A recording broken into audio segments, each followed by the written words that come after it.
Welcome to the Africa's Health Pass, where today we look at matters obesity. And it's very interesting in this Silicon Savannah that obesity is not very well understood.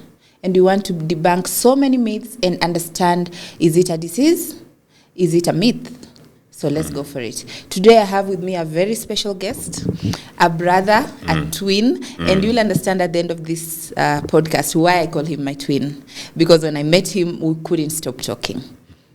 Over to you, Dr. Ari. All right, yeah, thank you very much. And I'm very happy to be here today talking about obesity and everything that we're going through. I guess I'll start with a brief intro to myself and who I am and what I do, and then we can pick it up from there. Yes. So my name is Ogwena Stephen. I have a background in population medicine and global health, and I also have lived experience with childhood obesity, which I'm sure we'll dive into at some point in the conversation. Yeah. Outside of that, I've used my experience to eventually develop an organization which I started in 2016 when I was in campus on educating communities on chronic diseases and working on research and policy on chronic non-communicable diseases, which we can also talk about as we go, which is called the Sterling Foundation. And I also work at the regional and global levels with the World Health Organization, where I sit at the Guidelines Development Group for GLP-1s, which is essentially a group of experts who are reviewing and providing feedback on what direction the world should take when it comes to GLP-1s and what the World Health Organization should adopt. And finally, in this relatively long introduction, is that I am a trustee and a board member at the World Obesity Federation, an organization that looks at issues of obesity at the global level. So very happy to be here and looking forward to our conversation today on obesity. Wow, you've already started by GLP-1, and I know our viewers would like to know. Our viewers, who are mostly our friends, would like to know what is GLP-1. And even before you dive into what GLP-1 is and what obesity is, because I would like us to start with a very basic foundation. The reason I said we are twins is the chronic diseases. And I'm happy you've highlighted that you're running an organization that deals in awareness and advocacy. So this podcast is sponsored by Chronic Disease Society of Africa. So we already are birds of the same feather. Yeah. So what are GLP-1s and what is obesity? So I'll start with what is obesity and then move to what is GLP-1s, because that would be an easy transition to go there. Okay. So what is obesity? Obesity is when an individual has excess amount of fat in the body that affects their health. That's the definition of obesity, or excess amount of lipids in their body. But the general population understands fats, which is the same thing. Lipids are fats? Yes. Okay. So lipids is just the technical word for it, but otherwise, excessive amount of fat in the body that affects health is what is characterized as obesity. Is obesity a disease? Obesity is a chronic relapsing disease. Same with diabetes, hypertension, diseases that continuously occur over time. And now it's actually shown that obesity is a metabolic disease, which affects how your body's metabolism operates. So yes, obesity is very much a chronic disease that is caused by different factors, including genetics.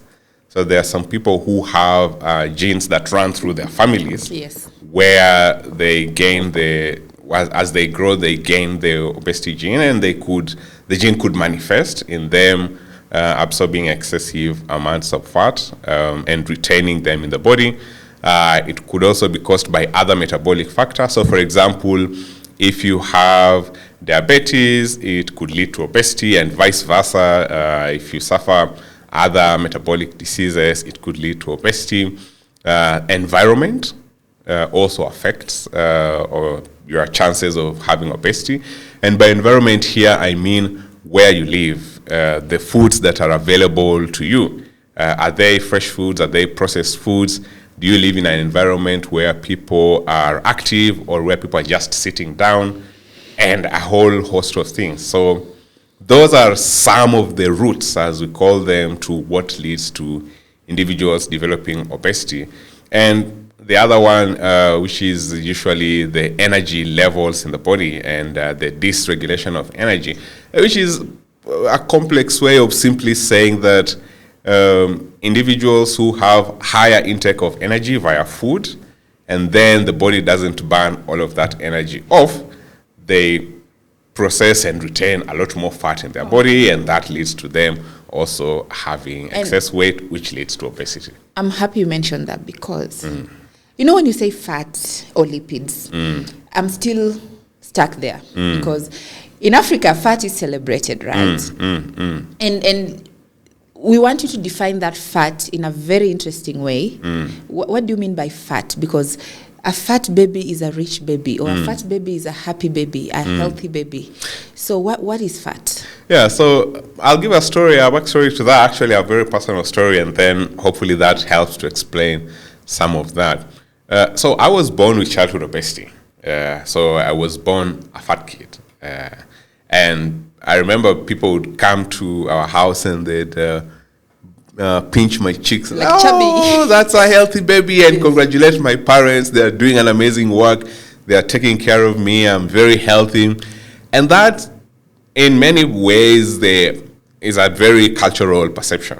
Fat babies are healthy babies, especially looking at the background where in Africa in general, because of poverty and hunger, we've always had the problem of malnutrition. Okay. So everybody has always been thin. So now that, I was born different and fat, and wow, people are like, parents are doing a good job. And then the other, fast forward, finishing university, joining the corporate job, many people, once they join the jobs, they want to, gain the belly, and they want to touch it. It's a sign of wealth. When you see them standing in a meeting with their suit and they can't button and their hands are resting on their belly, they're like, yeah, this must be a rich guy. If you go back home and you're thin, they start questioning whether you have HIV or whether, are you sick? Suffering. Are you suffering? Something must be wrong with you. And that's also part of the cultural aspects to fat in itself. And so now bringing it back to the African curvy women. African curvy women is a thing. We all love African curvy women. If they are the other side, like, no. They must be sick. There must be something here. So should obesity be redefined in the African culture? That's a very good question, which leads me to a very good answer back to the definition of obesity. So again, the obesity definition is excessive amount of lipids or body fat that affects your health. Okay. Now, with that definition, even here in the African context, it works very well, because once you start having excessive body fat and you can't breathe, you can't walk up the stairs, you can't engage in your normal physical activity, the fat starts to affect your blood sugars, already you are showing signs of living with obesity, because the fat that you've accumulated is already leading you to being is already affecting your health. So at the core definition, I think the definition stays the same. What needs to be contextualized in the African context is bringing all of these cultural aspects that we have on obesity and we have on physical fat and its association with wealth and doing well, and debunking that in the community. And as a woman, I stand to maybe tell you what we celebrate, or rather what is celebrated in African curvy women context, because there is what we call fat in the right places. Is such a thing relevant health-wise, or are we over-socializing, social engineering how we interpret obesity wrongly? I think we are socially engineering how we interpret obesity. Definitely there is genetic markers even for Africans that allow us to gain more fat compared to, say, the broader population globally. But if you still boil it down to its fundamentals, if that fat is beginning to affect your health, clearly you don't want that type of fat. So how do you know it's beginning to affect your health? Because arguably, enough research hasn't been done on the African genome, and we'll go into that and dive into the research labs and how we get readiness for our data to be optimized. However, the definition of obesity, do you think it totally ignored the African setting? Because if you go to South Africa, traditionally the South African woman had a very heavy bottom and curvy nature, and maybe the central weight not so much, proportionately to the body. So if they go to the BMI and the natural obesity class 1, class 2, 3, and maybe overweight definitions, they would fall in that bracket. But health-wise, maybe they are very far away from fatty liver, fatty heart, fatty. So how do we bring the message to the African woman to stop celebrating the curves and start understanding the health aspect of lipids? Like, when are lipids too much, and how do they know? That's a very good question. I really like that question because as you're asking it, it was bringing a few components that in the African context we really need to understand. One, so let's start from diagnosis of obesity, I think, and then it will lead us to a couple other issues. The traditional way of diagnosing obesity via BMI doesn't work for Africa. BMI was primarily a Western way of measuring obesity in general. So for the African context, it's a bit skewed. And BMI just measures the body mass. Okay. Not separating whether it's muscle or fat. So that's the first issue with BMI. So that people who go to the gym and have a lot of muscle, if you go check their BMIs traditionally in the African context, naturally they'll fall into the overweight and obesity space. Yes. So the BMI is not a very good measurement to tell what obesity is in general, and especially for the African context. The better way now, where obesity is being measured, is two ways. One, we have the blood lipid profiles. Blood lipid profiles. Where you go and do blood tests and you check what are the amounts of fat in my body. It's literally a blood screening. Is that accessible in our local primary healthcare facilities? At the hospital, probably not, but we have a couple of labs that do blood tests and they can do your lipid profile, and that might be a sign of, obviously combined with other things to indicate whether you have excess body fat in the body or not. Okay. The second way, which a lot of practitioners use, is the mid-waist circumference. Mid-waist circumference. Which is literally here. And they use a measuring meter to see what's your waist circumference. How many centimeters are you over here? And that is a much better signal to indicate whether you're having obesity or not, because it measures central obesity, which is obesity around this part of your body, and it measures the dangerous fat, which normally accumulates this at the central part of your body. So the visceral fat. Yes. So how do you know? Because, and I'm dwelling on this because that's where I think the primary misunderstanding or misdiagnosis happens. There's something called beer belly. Right? Beer belly is celebrated. I know you're familiar with this. Yeah, it's a very celebrated concept. And somehow it introduces exemptions in that elite community where they're like, that is a beer belly. I'm not unhealthy. Right? So is beer belly a signal of visceral fat? Yes. All belly types that lead to you having an increased circumference around your midsection is a sign that you're actually having obesity or that you are predisposed to having obesity.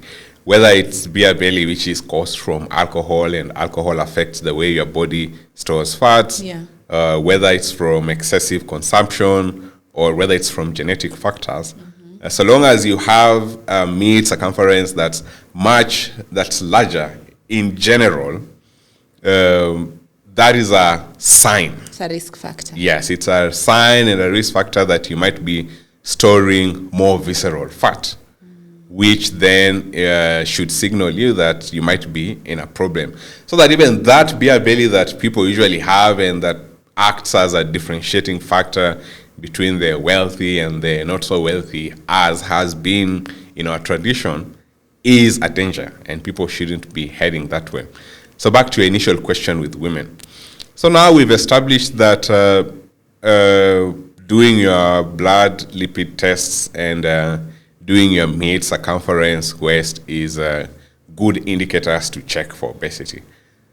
So for most of the ladies, say in South Africa, even here locally, that can be an indicator. Obviously, it will be combined with other measurements. Yeah. Because if you are curvy but you don't have a lot of mid waist, a lot of fat around your central body area, then that can be a sign, and then you obviously have to combine that with a couple of other tests to see if you are at a high risk of developing obesity or not.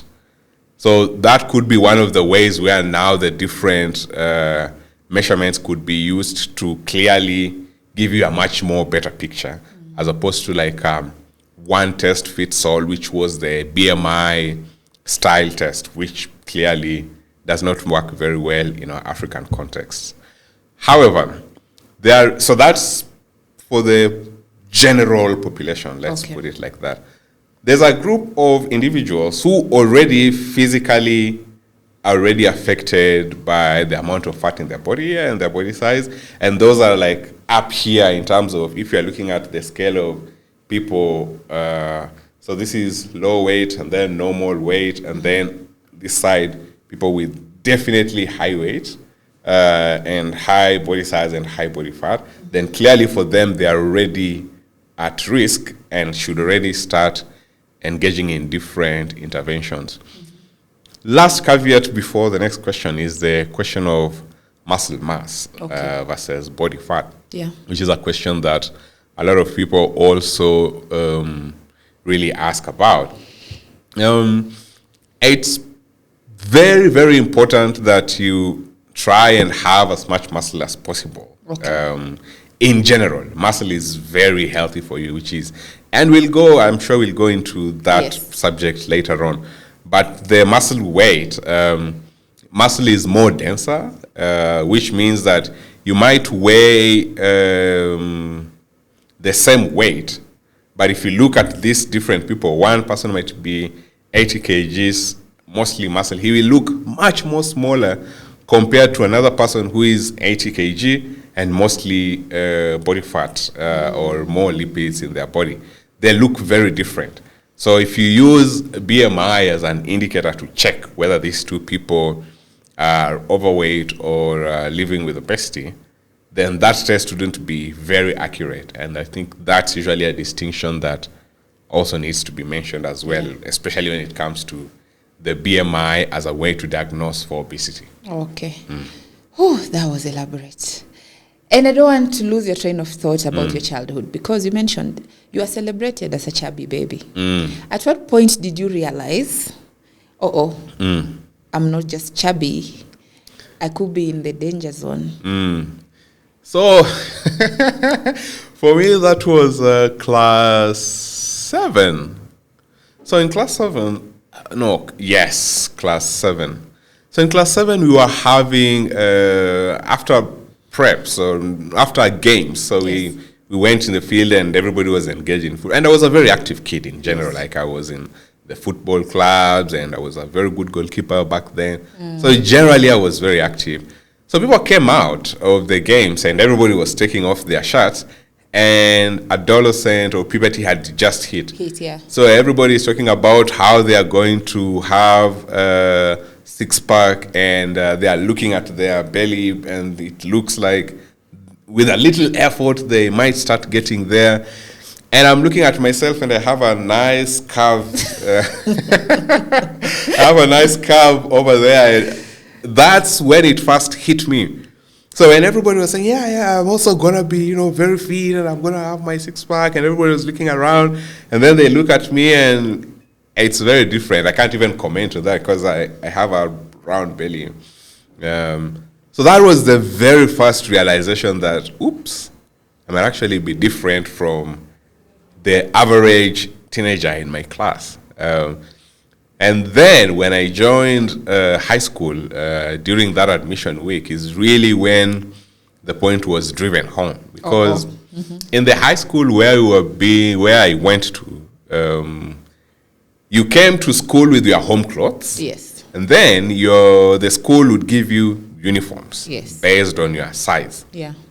I remember I had to stay the whole week in my home clothes because they couldn't find the size that I could wear then, and so they had to go and custom make a school uniform for myself.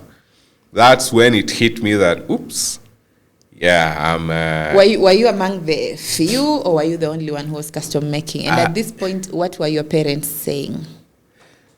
So I was definitely... I mean, I didn't see any other people because I was just the only one in my home clothes and everybody else in the class is in uniform for like a week. So that was what was different. I was like, okay, interesting that it's just me who can't fit into the general uniforms that everybody seems to be having in school, which was very interesting, to say the least. My parents back then, because of them growing up in the African culture and society, for them it didn't seem to be a big issue yet. Because they were like, I mean, he's a bit chubby, that's kind of the thing, but generally it didn't click that, he might be sick or he might be, struggling with something else. That wasn't something that ran in their mind, and that's all the information they had anyway on even what obesity is. So that continued to stay and remain like that. And yeah, that was when that realization hit.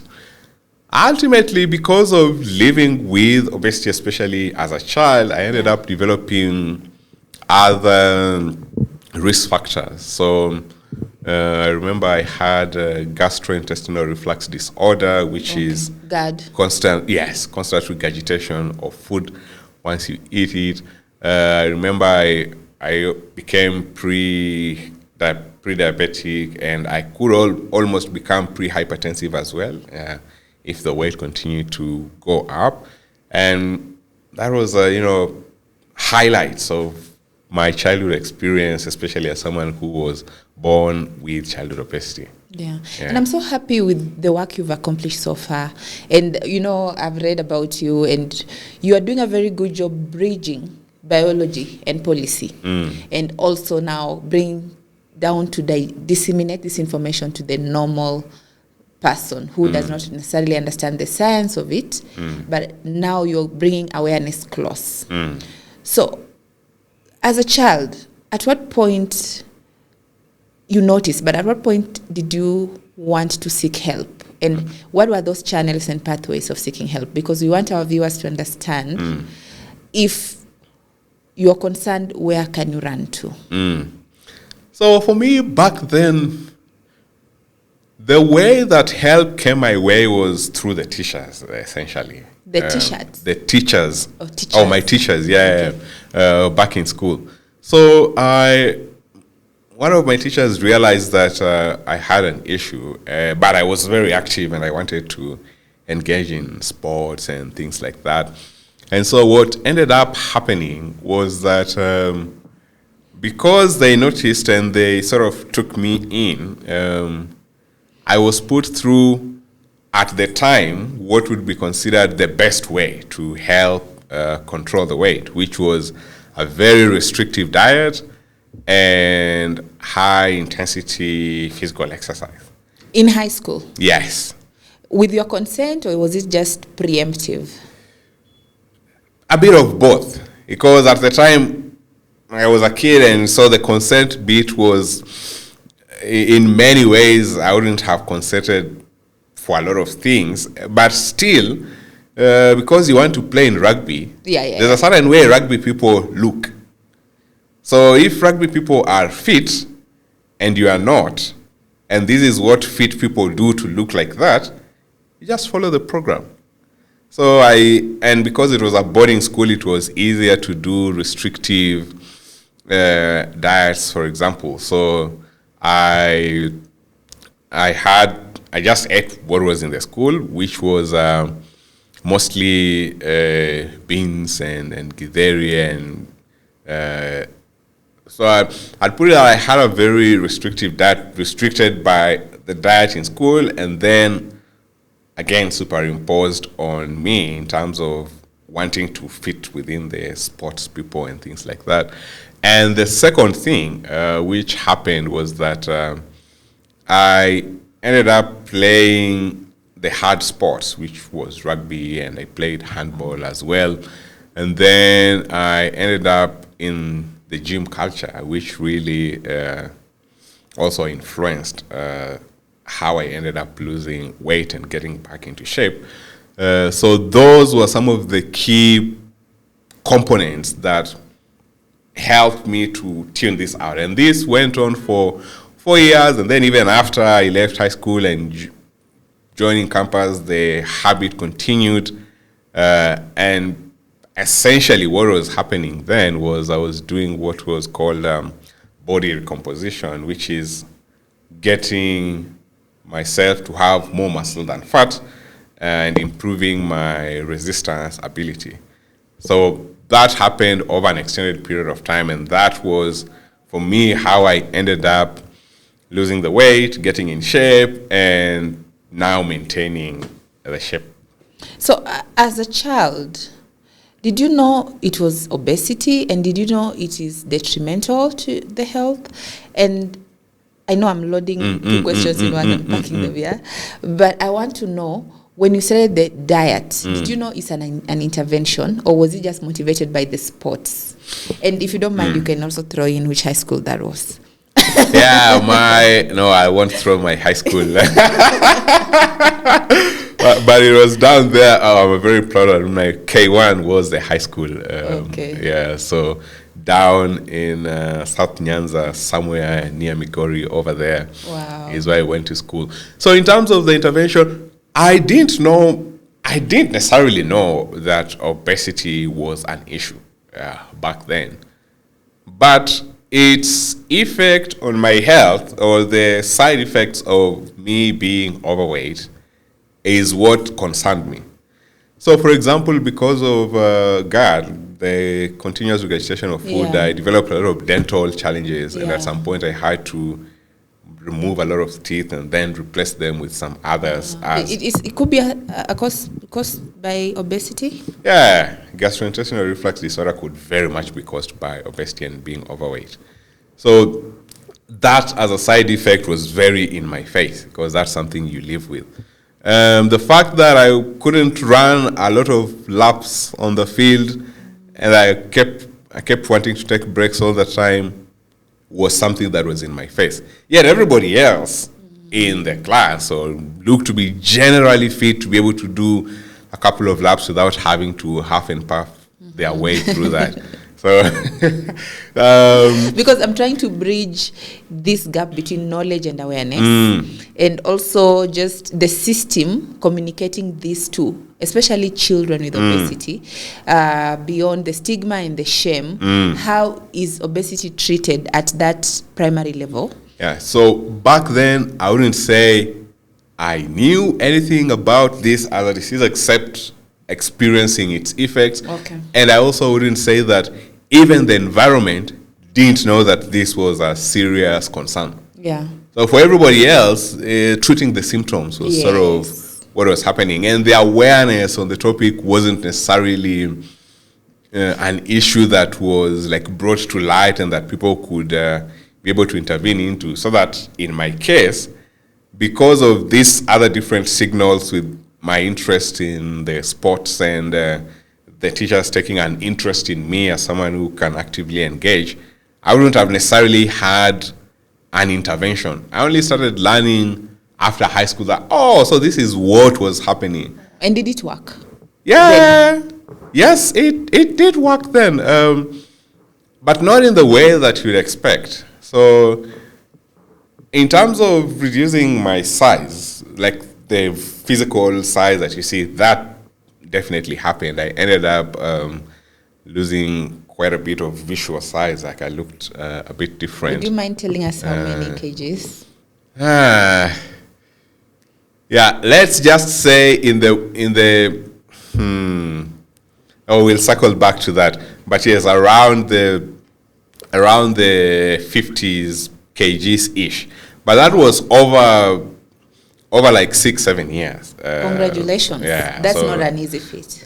That was a lot of weight. Yeah. But back then, what was interesting was that how I looked. For the first 4 years, I'm on a very restrictive diet. I'm going to the gym, engaging in physical activity. In fact, I remember in high school we made some illegal gyms, and you were sort of the owners of the gyms now. The one made out of stone. Yes. We had a very active stone gym, and we were sort of the boys. And I was there with the big boys, lifting heavy weight. Wow. Back then. What was interesting was the change on the scale didn't reflect how I looked. Okay. Because when I went to measure my weight on the scale, I looked much. So the scale actually went up at some point. So I go for a weigh-in thinking that I've lost weight. I actually have gained. Yet I'm on all of these different interventions. And it's not up to like 6 years later in like my second year in campus that the scale really started to sort of cooperate with how it was looking there. And this is a cautionary tale for a lot of people who are trying to lose weight, who are constantly checking the scale so frequently. It goes like this. So what I realized later on was that the reason why I was gaining weight was because I was gaining more muscle as it goes. And it takes some time for the fat cells to sort of disappear in the body or to go down. So that was what was happening. But I didn't know back then. So I was very stressed. Hey, I've been doing all of these things. I can't enjoy these other things, but the weight still seems to be going up. So that was one of those interventions that I look back into and was like, yeah, and a lot of people I see now that they are constantly on the scale and trying to check, hey, yesterday I lost a few kilos, let me check again today. A few calories, I just drank water, let me check today. No, it doesn't work like that. And most of these, and this will be the last comment and then we'll go back, most of these quick diets and like flashes that usually happen, I realized you just lose the water in your body. So when you go like you've taken some drink and it's supposed to like flush you out, it's just an antidiuretic that helps your body lose a lot of water. And then when you step on the scale, you're like, wow, 5 kgs in 2 days, this thing must be working. But the fat is still there. Yeah, but the fat is still there. What you're essentially losing is the water that is in your muscle there and in your body. So anyway, back to that train of thought. I feel like we need a series, not even an episode, because you're having so much lived wisdom that so many people could feel free to walk this journey because you're unmasking the stigma and the myths and the fat diets and the detox, should I say detox traps? Yeah. Which is very much something that we really need to have clarity on. So, I know if I introduce GLP-1, but since I promised the viewer that we want to know what obesity is and what GLP-1s are, I feel like the next segment should really focus on what are GLP-1s and why did you mention them in your opening statement? So, yes, we very much could make this into a series. There's a lot of things that could still be shared that are inside this conversation that are not yet there yet. Yeah. But anyways, what are GLP-1s? What is the full abbreviation for GLP? It's glucagon-like receptors. So GLP-1s, in a very simple language, is medication that has been developed that helps individuals control their weight through different mechanisms. One is regulating the different hormones in the body. So there is hormones that signal hunger. So when you're hungry, there's a hormone called ghrelin that signals to your brain that I'm hungry and I need to eat. Okay. And this hormone, the way it works is if you are used to eating at 1, even when you're not hungry, Yes. you'll feel like a 10, 15 minutes proper hunger, and you're yawning and you're tired and you need to eat. So that's the role of ghrelin. And ghrelin is supposed to help you so that you preserve yourself. Because if you look at like mankind in general, we've always been hunting and gathering, and food has not been always so available. So ghrelin is like the signal to show that you are hungry. And then there's another signal called leptin, which is supposed to indicate that you are full now.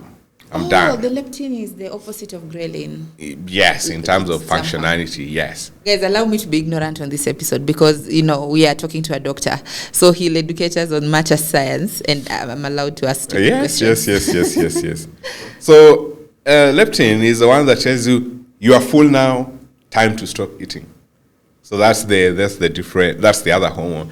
And so what GLP-1 does in general is, amongst many other things, helps you to regulate your hunger hormones so that feeling full hormones, so that you are not constantly thinking of food. Okay. On the other side, when you start to eat the food, you're also it signals you that it's time. You're already full, and it's time to get off the food. Are they always on time? The hormones? Yes, the leptin especially.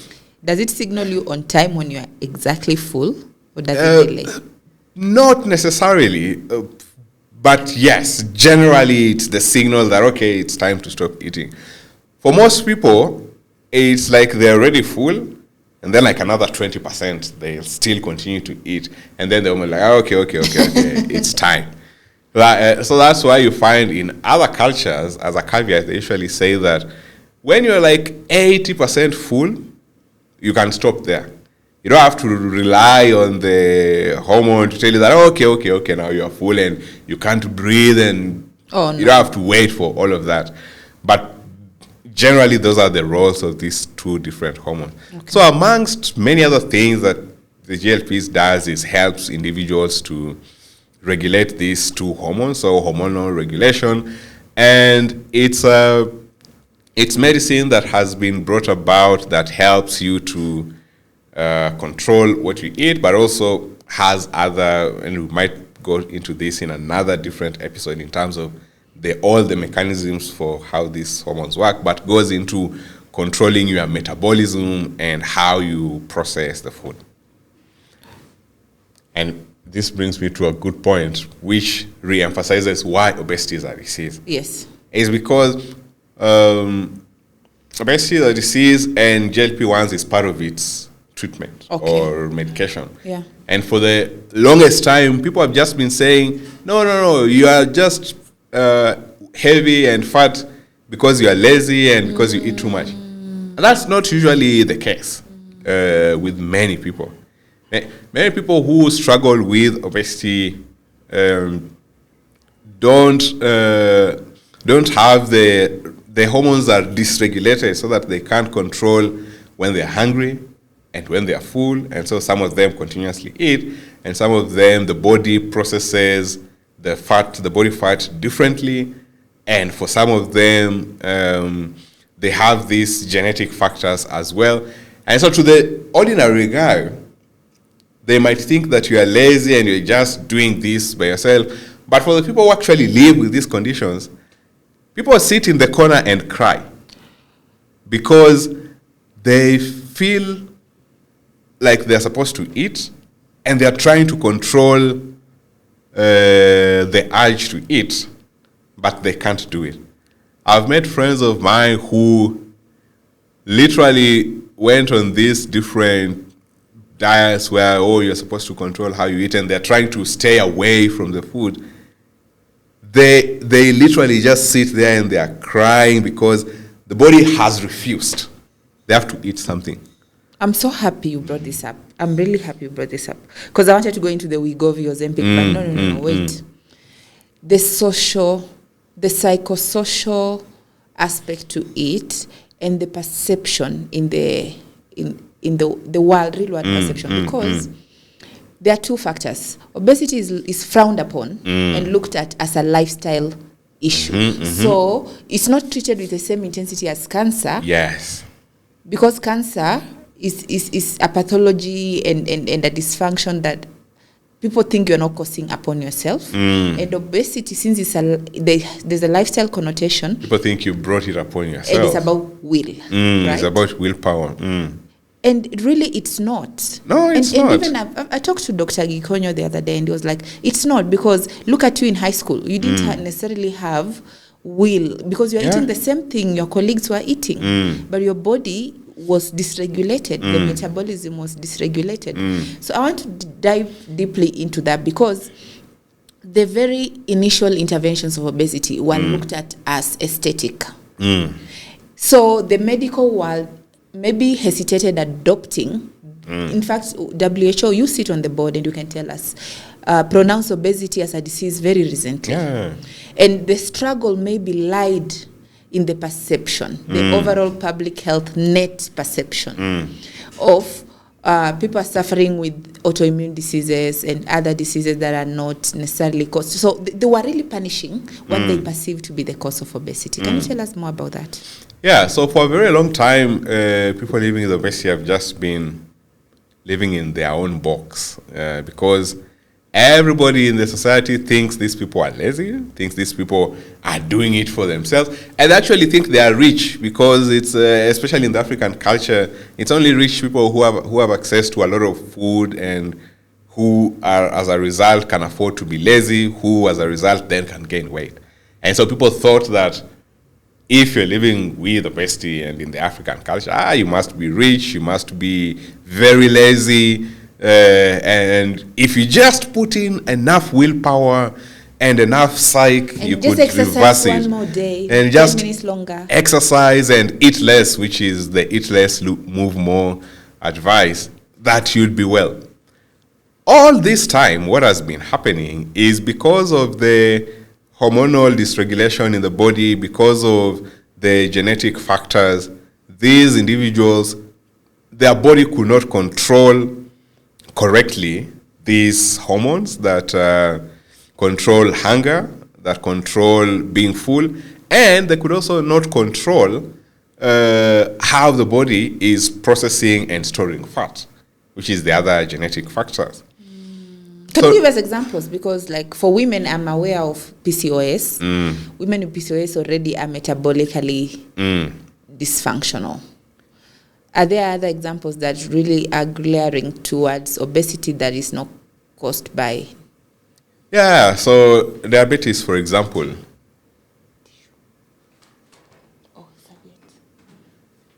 Diabetes, for example, is a very good metabolic condition that does not affect, is a very good metabolic condition that's not necessarily as a result of what you eat, for example. And there's a whole list of other conditions as well, and some of them skip my mind now, but there's a whole wide list of metabolic conditions that affect how your body processes and stores fat. Yeah. So when you start to put those things together, you realize that people living with obesity have been suffering for the longest time. Some of examples of metabolic indicators that are not necessarily as a result of what we eat. Yeah. And I was giving the example of diabetes as being one of those diseases that affects your metabolism and how you process food. There is dyslipidemia. So diabetes, or let's say insulin resistance, causes you to accumulate fat. Yes, insulin resistance. And anytime you see people living with diabetes, in general, they also tend to store more body fat, in general. And we have things like dyslipidemia, which is how your body processes and stores fat. And there's a whole range of other diseases or other conditions as well that affect how your body stores and processes fat and how it affects your metabolism in general. And I wanted to give the example back to people living with obesity being suffering twice.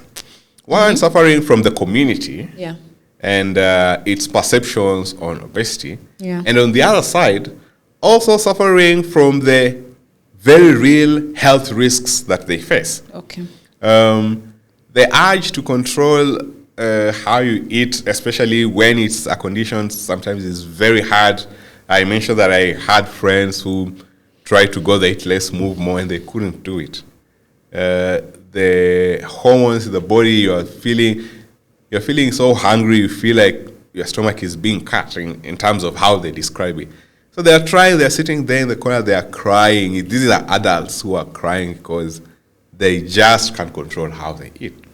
Because it's hormonal imbalance. Yeah. And I think we need to emphasize that a lot, because part of the biggest judgments at the, allow me to call it marketplace, is obesity should not be treated as a disease. And trust me, yes, the healthcare elite have adopted obesity as a disease. Some are struggling. But the majority of the public do not embrace obesity as a disease. In fact, they will laugh at you at the highest volume when you say obesity is a disease. So we really need to emphasize on this. Yeah. And that needs to change. And that's where the awareness work comes in place, to really start educating the public on what actually obesity is and how it is that it's a disease. And hence the work that we do in both of our organizations, that's where it starts to become very important. Because it's not until that awareness really hits home and people start to realize, oh, these people might actually be sick and we need to be taking care of them differently. Until that awareness hits home, we'll continue to have this problem long term.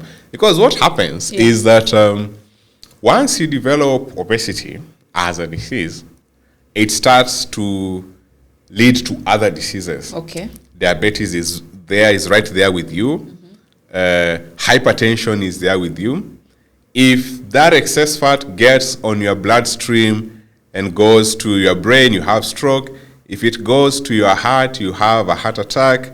So those are there with you. You can't breathe properly because of the physical amount of the fat that's taking up space in your body. And so osteoporosis, yes, you start to have weak bones. And people start to treat the after effect.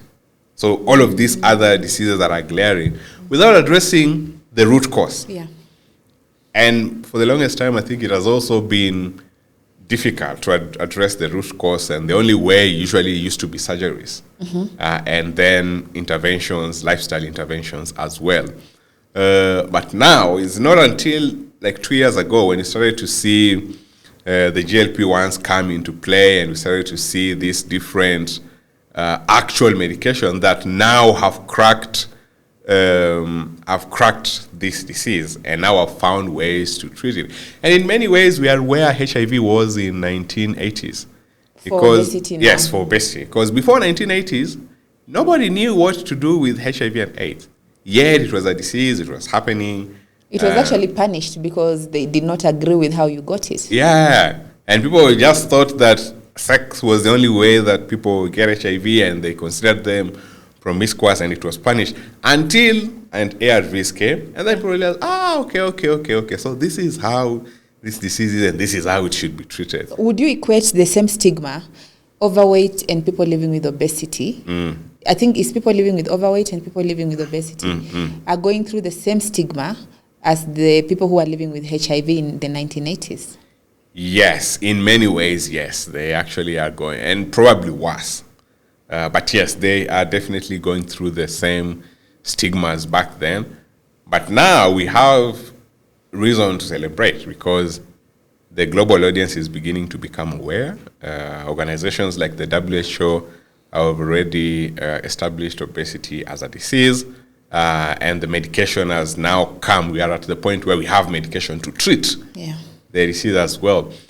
And I'd say that the one mistake that people now, because the awareness hasn't still reached the masses yet, is that people think that they'll take, you see the way once you develop a chronic long-term disease like diabetes, that once you start taking insulin, you have to take them for some time until the diabetes is well controlled and regulated. So the same happens for obesity as well, especially with this new medication, that you'll have to take them for some time and then until it's controlled. Many people now, I've seen that they get into the medication for 1 month or 2 weeks, and they're like, okay, I lost a few kg, I'm good. Before they get into so that actually, set point. I want to help you get to the gist of this. Should I say intermittent care that people embrace for obesity? So GLP-1s, you can mention a few brands, but without even diving into brands, are new, as you said. The clinical trials have just been approved, and now we're at phase 1 of introduction. So people are afraid of the adverse effects. People are afraid of the side effects of this medication. The recorded side effects from the mass market hasn't been really good, for lack of a better word.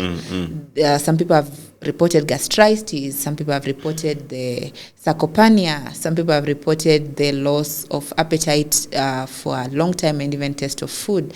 So some people have reported that they're losing mass, soul and not fat. Some people have reported some adverse effects as even pancreatitis. I don't know. That one is recorded, or rather captured in the clinical trials. And then of course, the thyroid cancer.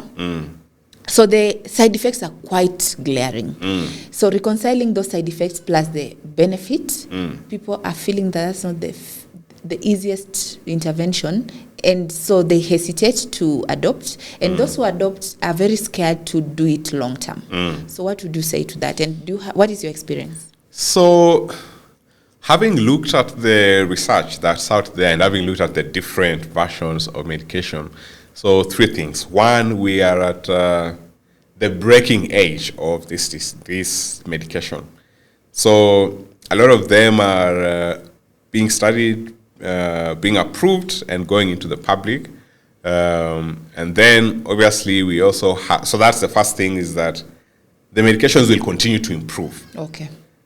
Same way with all the other medications that are there, including COVID-19. The vaccines continue to improve, the insulin continue to improve, the doses, etc. Even ARVs continue to improve over time.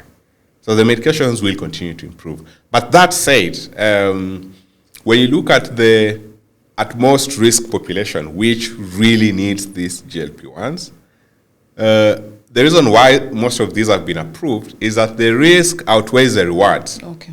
So no, the risk outweighs the reward. No, the reward outweighs the risk. Yeah, the other way around. So the benefits that individuals get from using GLP-1s as a way to control their weight outweighs the risks that of being overweight. That the risk that they might have, one of continuously being overweight, but also of the side effects that come. Okay. And so these side effects, even though they happen, first they're happening to small batches of the population, which as they continue to show up, then whoever is manufacturing continues to actually, we may have not tested with this population, this is how it reacts, we need to change or improve something, etc., etc., etc.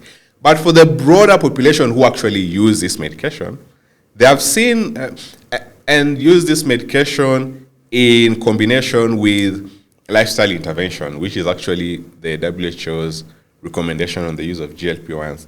Use that alongside improved diet, proper physical activity, and other lifestyle interventions. That is how they work. But for the broader population that use this and they are well monitored by their doctors and specialists and continuously tracked, they've seen massive benefits. A lot of them have ended up losing significant amount of weight. They've come from at-risk populations for a lot of diseases. New research is actually coming out showing that this medication is actually useful in countering other diseases that individuals might have had as well. So whilst there are some side effects that are occurring within the population, which is going to be expected because the different genetic expressions of different populations are there, most for the most part, the benefits, especially for the most at-risk population, using this medication really outweighs the risk. And we are able to see that broadly shown in the research and evidence. And an interesting statistic in the US, which is where this medication started being rolled out, for the first time in years, the graph of people living with obesity is starting to go like this. For the first time. And that is also concurrent with other diseases as well. Okay. Because people living with obesity also present with other chronic lifestyle diseases. So if you handle obesity, you've prevented so many other diseases. You prevent so many other diseases, including some hypertension, some cardiovascular diseases, some cancers even, some kidney diseases, liver diseases. You're able to control a lot more diseases as well, which is why the medications have been out there and have been approved and continuously getting improved as time goes. I really appreciate your time, and we are coming to a close. I feel like I could talk to you all day. Yeah, because this was just the definition, guys. This was just what is obesity, and is obesity a disease? So there's so much to unpack. There's so much to learn, and mentioning GLP-1 is a whole other Pandora box, because we would like to understand the pricing, which is highly prohibitive. How do we bring equity to the pricing, and how do we improve accessibility? So I think in the next episodes we are going to explore all this, and we are happy you sit at a very good echelon of understanding how even policies and guidelines are trickling down to the normal man in Africa. So thank you so much for your time, and I will invite you to make your closing remarks as we close. Yeah, so 3 things in terms of my closing remarks, especially to the listeners and our friends who will be watching this, is that one, the message that obesity is a disease and it needs to be treated as such needs to go more inside the communities, especially in our African setup, where this has not been the case for the longest time ever.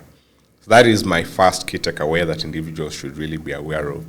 The second one is around stigma and how you treat your friends and colleagues that live with obesity. Try to really engage with them and try to hear from their standpoint, their daily struggles. And most of them might not talk about it because it's just that hard to talk about. But if you are more compassionate and if you listen more, you'll discover that the stigma is very unwarranted, and that individuals living with obesity are actually suffering for the most part and need your care and need your support and need your motivation as well.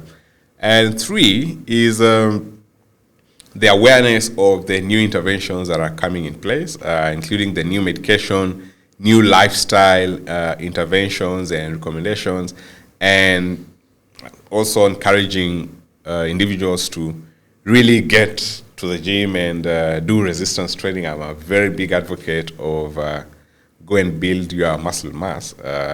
It's very healthy for you, whether you're living with obesity or not, and it will help you to have a very high quality of life as well.